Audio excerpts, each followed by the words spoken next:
55, $750,000 across various investment accounts. Can this person retire early? Stay with me. Several months ago, I did a sequence of videos on early retirement. Early retirement, I define as someone who is retiring in between the ages of 55 and 62. And the question was, could these people retire with $500,000 in various investments and savings? You can go back and watch the videos, but the conclusion I came to as a financial advisor was no. Someone that is 55 with $500,000 in today's dollars really should not be retiring because they're going to run out of money at some point in the future, likely sometime in their 70s, when it's just too late to go back to work. Now, there's a lot of caveats with that, and I'm going to go through some of them in this video, but I'd like to address the early retirement community here on YouTube. There's a lot of content creators who talk about early retirement on YouTube, and a lot of the content is really fantastic. I think they do a good job of explaining their situation. A lot of these people are in the trenches and are actually retired and are doing the work. And so they can run through their numbers, they can talk about their situation, and they can explain what brought them to an early retirement. But in viewing their content, I noticed several things about early retirement. I've gone through all of this in earlier videos, but I just want to hit the highlights of things that I've noticed that can impact their ability to retire early. First, the people who are creating this content are often not really retired. They're YouTube content creators. And once channels hit monetization, they're able to monetize their content and bring in a source of revenue. Sometimes these people have other part-time jobs, or sometimes these people are married and their spouses are still working. Other times people worked for the state or government and have really rich pensions, and that makes up a bulk of their income in retirement. So some of these content creators, while technically not having to work a 9 to 5 anymore, really don't meet the traditional definition of retirement. They're just basically working in a different format. Once again, a lot of these people are married, so they have a second income coming into the household. A question I often have for these content creators is how are they getting health care? And oftentimes it's either through their spouse who is working or they have access to Obamacare. Well, what happens if Obamacare is no longer a thing here in the US? Where would they get their health care? Kids. Oftentimes, the people who retire early do not have kids. If you have kids and you are 55 and you had children a little bit later in your life, maybe in your late 30s, and your children are not majority age, meaning 21, retirement at 55 is going to be a really hard thing to pull off because oftentimes those children need your emotional and financial support. Where do they live? Is the home that they are in paid off? A lot of times these content creators live in lower cost of living countries or lower cost of living states. There are a few here in California, but they do not live in the high cost of living areas here in California. Where you live in early retirement makes a huge difference because of state taxation systems, but also just because of general costs of living. Houses, taxes, property taxes, insurance, maintenance, things like that all really add up. Also, another thing that is very important is how exactly is their money structured? Is all the money in a traditional 401k? Do they have Roth money? Is it split between a Roth or traditional account? Do they have a brokerage account? If you're retiring at 55, you're technically not supposed to touch your retirement accounts until you are 59 and a half. And I am aware of the rule of 55. I'm not going to go into that right now. But you may need to have access to other money outside of retirement accounts. And how that money outside of the retirement account is managed is very important. So I'm going to switch over to my computer next and actually run through some numbers. But I had a really great client meeting. It was a gentleman who is in his mid-50s, and he's really ready to sell a small business and retire. He'll net about $750,000. He has some money in savings, but when you add it all up, it's about $750,000. And his question to me was, could he comfortably retire with $750,000 and maintain a standard of living? So here we are on my computer screen, and there's a few assumptions I need to run through with this. First, I looked at historical returns for a 60-40 portfolio split over the past 20 years. So I went back in time. ChatGPT is great for this, and looked at historical returns based on the S&P 500. I chose a 60-40 split because in retirement people tend to make a move towards the more conservative, and 60-40 splits are typically most traditional for my retirees. Assumed Social Security will still be in existence. I personally think Social Security will continue to exist in the future. It's just going to be in an altered form. And personally, how I think the Social Security program will change is that they will raise the Social Security income cap limit, and they will raise full retirement age from 67 to either 69 or 70. I think they're going to do away with things like early retirement at age 62. They're probably going to make the early age of possible retirement about 65.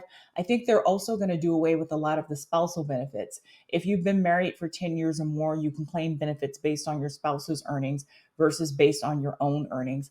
I think that's going to end up in the dustbin with the next iteration of Social Security. And I think we're going to see the next iteration of Social Security coming out over the next few years. So I'm also assuming that this individual is single. The reason why I'm assuming this individual is single is because a lot of the Gen X, millennials, and the Gen Zers are either never going to get married or will not go into retirement married. A large part of the wealth building of baby boomers was that a lot of baby boomers got married and a lot of baby boomers stayed married. It's a lot easier to retire with the power of two versus doing this solo. It becomes a really difficult act to pull off when you have one income, one social security, one pot of 401k or IRA savings. But that's exactly what Gen X, millennials, and Gen Zs will have to do in the future to secure their own retirement. Personally, I think in the future, people are going to have to look forward to working longer, and maybe not working a traditional 9 to 5 job, but just working in some capacity. It's going to be really, really hard to retire early. A generation ago, my mother retired early. She retired at 55. I knew a lot of people who were able to retire at 55. 20 years on, we're right at the point where it's just about impossible for large portions of the population, barring a windfall, a pension, or some other form of income to buoy you along. Going forward, I don't think it's going to be possible for the vast majority of Americans to retire at 55. The average age that Americans stop working is about 62, 63. I think that's going to go up to probably about 67, 68, maybe even 70. It's just changes are happening right now to the future of how Americans work.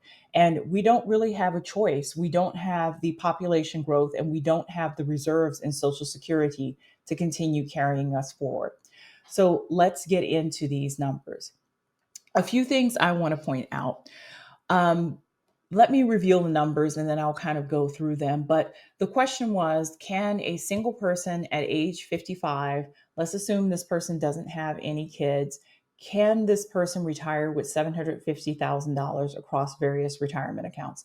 Now, I know $750,000 well exceeds what the average American has in their accounts at retirement. It's probably triple to quadruple what the average American has in their retirement account. The answer is no. And I will go into detail. Let me explain why. So let's have the big reveal here based on the caveats I just explained. So remember, once again, these are based on historical numbers dating back to 2003 with a 60-40 portfolio split, 60% equity, 40% stock based on S&P 500 market performance. So I'm assuming that this person retires and needs to withdraw money from their retirement account immediately. Let's say they're not working a second job. Another problem with early retirement at age 55, Social Security takes a look at your top 35 years of earnings. Some people have 35 years of earnings by age 55, but the reality is a lot of Americans do not have 55 years of earnings by age 55. Why don't they have the full 35 years of earning? Maybe they started working at 20 and just work straight through. A lot of people don't work straight through. People take time off, people get sick, people have family issues, people go back to school. If you look at people's Social Security transcript statements, you'll notice years where they have a zero. And those zeros really hurt the person's ability to earn Social Security. So typically, you have to work a few years beyond 35 years to get rid of all those zeros and all those really, really low years in your Social Security history. But I decided to make it simple on myself and say this person, for whatever reason, is going to get $30,000 a year in Social Security, and that's pretty much it. Okay, so let's start off. Let's say 2024, starting last year, this person retired at age 55. 60/40 portfolio split based on historical information was about a 18-19% rate of return, which is really, really good. Really, really good. And I'm going to talk a little bit about that further in the video. His annual withdrawal is about $56,000. If he started his portfolio with $750,000, had a 20% return, and withdrew $56,000, at the end of the year, the account retirement balance would be about $835,000. Now, first things first, I'm not sure many places in America that you can live and live comfortably on $56,000. This $56,000 will be taxed either at capital gains or at full income. He's not 59 and a half. So let's say this is coming from a brokerage account. Some number of this $56,000 is going to go away to possibly the state and the federal government in taxes. Let's say he pays, a couple of $1,000 in taxes. He's left with $50,000. Here in California, you can't live on $50,000. In New York, in Hawaii, in Illinois, you're not going to live on $50,000. It's becoming far and fewer places in the United States that you can really live a comfortable life on this kind of annual income. Also, emergencies, things happen, roofs fall apart, appliances need to be replaced, a car needs to be bought, dental work needs to be done. All these things continue to happen in life. And to be able to cover that within the parameters of $50,000, I would say now is dang near impossible for many Americans. So we're already starting off with a shaky premise, and it gets shakier as time goes on. So the first few years, 2025, 2026, 2027, and these are based on 2004, 2005, 6, 7 numbers. Things are actually looking pretty good. The market returned pretty good numbers. He's not overtaxing his portfolio. He still has more money than he started out with. So things are looking pretty positive. Then we have a 2008 event. And if you remember, 2008 was an absolute trash year for the stock market where we saw historic drops in the market. And I bet you at this point, this person would be getting pretty nervous. This person went from having over $800,000 to having just over $600,000 in their account. And they still needed to take out about $65,000 because we have to take in consideration 3% inflation to be able to cover their living expenses. So at this point, they're probably sweating bullets. At this point, at age 60, maybe they're considering going back to work. But during a 2008 market, remember, there were no jobs to be had. So this person just basically had to sit and ride it out. 2009 was a much better year for the market, and we saw some recovery in the portfolio. But this is kind of the flipping point. 2008, 2009, you have market performance, but this is where inflation is really starting to catch up with you. And I want to take a moment to talk about some more of the caveats with these returns. And one of the biggest ones are inflation. I use a 3% rate of inflation. We've been in a period of time of historically low inflation, and I think that is coming to an end. We just came off of a spike in inflation post pandemic, and through wise stewardship and good policy, we were able to bring that spike in inflation down to about 3%. Inflation rarely appears in one spike. It's usually a two spike thing. Personally, I don't think we're done with inflation. I think there's going to be a second spike of inflation. And I think the second spike of inflation is actually going to be more severe than the round of inflation that we just came off of. This 3% inflationary number, I think, may be low. Now, when I am using different software like eMoney Pro, Orion to plan out people's retirement, by default, the system puts them at a 2% inflation. I have to go in and manually change it to a 3% inflation. And I manually change it to a 3% inflation for all of my clients because I think it's disingenuous to plan retirement at 2%. This is a very narrow ledge to walk. This is a very narrow ledge to walk because things may work barely at 3%, things quickly fall apart at 4%, and things completely fall apart at 5%. And I'll be able to show you that a little bit later. But this number here is very important. It's 3%. I think personally we're going into another round of inflation. And depending on the economic policy that brings us out of that second round of inflation, this may permanently be higher. This may be stuck at 4% for a very, very long time. The next thing that I want to bring up that is so important that people don't talk about here on YouTube in early retirement, and I think it's because they're lay people, they're not professionals, so they don't know about this, is something we call sequence of returns in the industry. If you have bad years in the market, you want to have them late in your retirement, not early in your retirement. The people who retired in the early 2000s during the dot-com bust or retired around 2008, some of those people's portfolios just never recovered from the magnitude of that economic loss early in their retirement.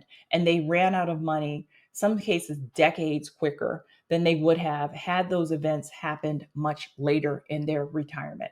Sequence of returns matter. And it's something I wish more financial advisors would talk about with their clients. And if you're working with a financial advisor, or if you're a do it yourselfer with retirement, you need to think it through. What would happen if we go into an absolute abomination of a market for a period of time and you can't withdraw money because all of your investments have really tanked? What would you do? What would you do? So, sequence of returns, remember that it's absolutely critical along with inflation. The next thing I want to talk about is possible future in the market. Between 2015 and 2025, we really have seen unprecedented returns, consistent returns in the market, with the exception of 2022. We've seen some rock star performance in the market. We may be going into a period of time where there is a hangover from that experience. There is some whispers that we may be on the verge of something called a lost decade of growth. Lost decades of growth. It happened in Japan. It has happened in other countries. It is absolutely catastrophic to retirement. Think about 10 years solid of maybe 2% growth, 2%, 2%, 2%, 2% growth in the market. It's very catastrophic to old people who are retired, but it's also very catastrophic to young people because they often can't get the job opportunities and the starts that they need to really kickstart their lives. I really hope it's an overblown fear and it never comes to fruition here in the United States. But if we do experience a lost decade or even a lost half decade of growth, a lot of people will not be able to retire, and a lot of people are going to see their dreams and hopes for a financial future dashed. So another thing I want to talk about, and I alluded to this a little bit earlier, is realistically, how are you going to handle emergencies? This withdrawal rate is really not enough to handle those catastrophic emergencies. How are you going to buy a new car? How are you going to get dental work done? How are you going to do all these things that come up during the year, during life, that we don't plan for, that we have to have a reserve of money from somewhere to pay off these bills? A lot of people in retirement who are living close to the edge end up in debt. They end up with substantial credit card debt or substantial personal debt. And it's a terrible spiral to be caught in because they really have no means to pay that debt off. So, if you are going to retire early or if you're going to retire at all, you have to have some concrete plan of action to be able to handle life when those large emergencies come up, that and they inevitably will. Okay, what if, and this is a big what if Obamacare and Social Security don't quite hold? There's already conversations happening about the Affordable Care Act. And, say what you will about Obamacare and the Affordable Care Act, but it really transformed the American economy in a very important way. It basically decoupled healthcare from the world of work. So it allowed people to be able to retire early if they chose, but it also allowed people to pursue very entrepreneurial efforts. It used to be you had to work a traditional 9 to 5 to get that health care. But if you can go on the Obamacare exchange and buy your health insurance, then you can start that small business. You can take that work as a contractor. You can do a bunch of things to create a living for yourself and not have to worry about health care. Well, all of that is being called into question now. There's a new administration that wants to replace Obamacare, but what are we going to replace it with? We really don't have anything good or viable to replace it with, and we don't want to really go back to the old system where you had to work a 9 to 5 for your health care and pre-existing conditions and all of that. And people are paying $1,500 a month for a really substandard, ridiculous health care that doesn't cover their needs. What's going to happen in early retirement if you retire early as a single person and you can't access the Affordable Care Act? Now, Social Security, there are questions currently about Social Security. There will be some insolvency over the next decade. I think Social Security, God willing, is here to stay. It's going to change form. So let's get back into the numbers and let's talk through this and let's talk about where exactly this falls apart. So 2008 is a really bad year for this person. Their portfolio is just north of $600,000. I want to go to when they turn age 67. This is when they start collecting Social Security. And I basically backed off $30,000 from the amount that they will be receiving so that they can start taking less money from their portfolio. Things fall apart for this individual around age 85. I would think it's going to fall apart a little bit quicker because this person probably is using this as an emergency account. So, somewhere between 80 and 85, this person is going to start running out of money. Now, the average life expectancy in the United States is about 78. This person may not live to see 85 and it may not be a problem, but people are living a lot longer. And, that I deal with that question a lot from clients who are talking about early retirement. Well, what if I die? Then I didn't have all those years. And I'm like, well, what if you live? Well, what if you live? If you live, you're not going to be able to go back to work between 80 to 85. You're not going to have the stamina to probably work. Nobody is going to want to hire you. What's going to happen here is that you're going to start living a diminished life. And see, this is where inflation really starts catching fire here. And you need to take more and more and more from the portfolio. And you better hope those portfolio returns continue because a couple of bad years can really take you out of the game here. So it's a multitude of things happening, but it's the important thing to remember here is the power of inflation, sequence of returns, and realistically looking at how you would cover emergencies with $750,000. For most people, it's just not enough.